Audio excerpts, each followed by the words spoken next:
Olá, eu sou a Laura Bacelar. Eu presto vários serviços no mercado editorial.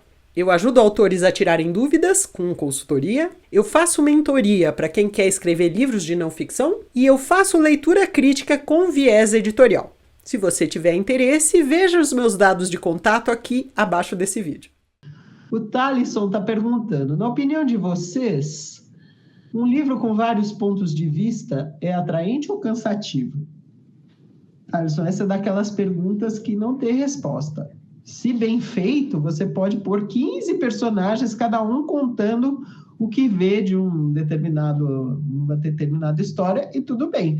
Se o leitor consegue entender quem é cada personagem que entra, tudo bem. Agora, você fica jogando para lá e para cá e a pessoa não consegue entender, mistura um com o outro, eles não têm vozes definidas, eles não têm uma maneira de pensar característica, aí é ruim. Em todo caso, vale uma dica que, né, de vez em quando eu dou. Na dúvida, simplifique, tá? Então, se essa dúvida está te ocorrendo, talvez seja melhor você não botar tantos pontos de vista assim. Né? A simplicidade não atrapalha o usufruir da história, tá? Mas uma complexidade mal realizada atrapalha. O Eber Bentes está perguntando aqui se a gente pode falar a respeito de fantasia brasileira. Muito se fala sobre fantasia estrangeira e pouco sobre a brasileira. O que é estrangeiro continua sendo mais valorizado pelos brasileiros? Infelizmente, sim. Infelizmente, sim. Existem escritores de fantasia brasileiros, existem vários grupos de pessoas que sempre fazem referência a autores, leia isso, é muito bom, tal.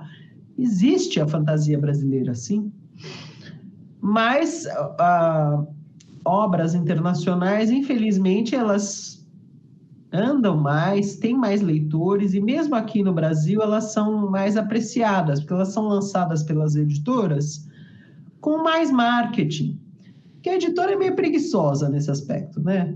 Ela vê um livro fazendo, sei lá, tempo atrás, aquela série lá, Convergente, Divergente, sei lá o quê. Alguém lança, vende zigalhões de milhares de exemplares nos Estados Unidos. Aí a editora aqui diz, tá bom, vou traduzir, porque provavelmente vai vender pelo menos uns 50 mil exemplares aqui, então compensa. Eles pensam assim, é um jeito preguiçoso de pensar. Mas os leitores, infelizmente, confirmam. Vão lá e compram, né? Então, tem um pouco de preconceito de leitores que dizem, eu vi o pessoal comentando isso, eu vi no YouTube, ou eu vi sei lá onde, no TikTok, e aí eu quero ler também o estrangeiro, certo? Mas eu acho assim, brasileiros precisam se sentir desafiados a fazer algo interessante que pegue a pessoa. Então, a pessoa queira ler, não por ser brasileiro, mas porque queira ler porque é impossível de largar. Essa é a prática que nem tantos escritores. Tem uma gente indo para esse lado, então, fazendo histórias de gênero que são realmente boas, mas muita gente também não faz. Eu acho assim, precisa mais prática de escritores brasileiros ficarem realmente profissas. Soltaram uma história dessas, você começa a ler e a dizer, eu quero saber o que vai acontecer, eu não vou largar essa história antes de ir até o fim. Aí tem chance. Porque assim, gente, tem muitos níveis de escritores, né? Nessa jornada da escrita, na jornada literária, você tem autores em todos os estágios, né? Tem o cara que escreve mal, tem o cara que não desenvolve bem a história, tem os caras que já estão profissionais, estão fazendo muito bem. E na Gringolândia é rigorosamente igual, é a mesma coisa. É que assim, os que são ruins, medianos e bons, eles não são traduzidos e trazidos para o Brasil. É só os top de linha, que são os melhores, que já viraram best-seller. De vendagem, né? Top de linha de vendagem, às vezes não de qualidade. Né? Que estouradão lá fora, então o autor daqui traz. Mas porque já foi referendado lá fora. Então é mais fácil. Aí o cara coloca um selinho lá, best-seller do New York Times, ou Essas alguma coisa coisas, assim, né? Já está validado.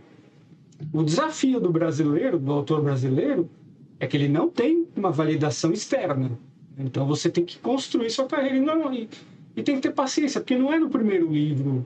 A probabilidade de acontecer já no primeiro livro é muito, muito baixa. Verdade. Essa probabilidade vai aumentando aos poucos conforme você vai escrevendo mais livros, mais histórias e vai desenvolvendo a sua escrita ao longo do tempo, né?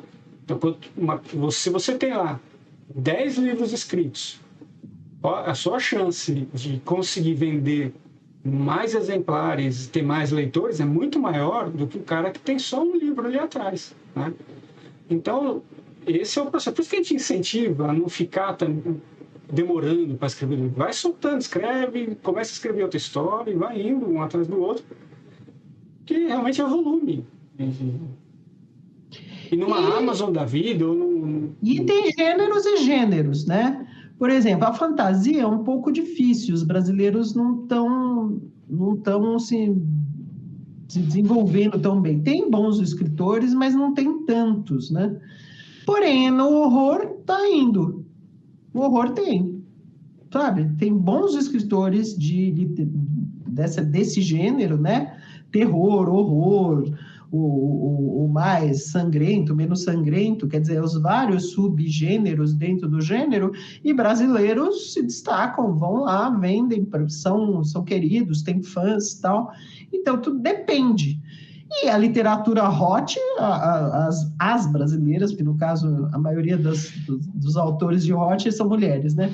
Literatura erótica, nossa, a brasileirada deita e rola. Então depende, tá? Depende. Em alguns gêneros tem uma certa barreira, porque as pessoas acham que não tem tanta qualidade, e a gente tem menos escritores, né, praticando, mas em outros não. Falando vamos até voltar para essa história da literatura erótica que eu lembrei agora. Tem um site chamado Sistinas, que é um cara, é um autor... O seu conhece?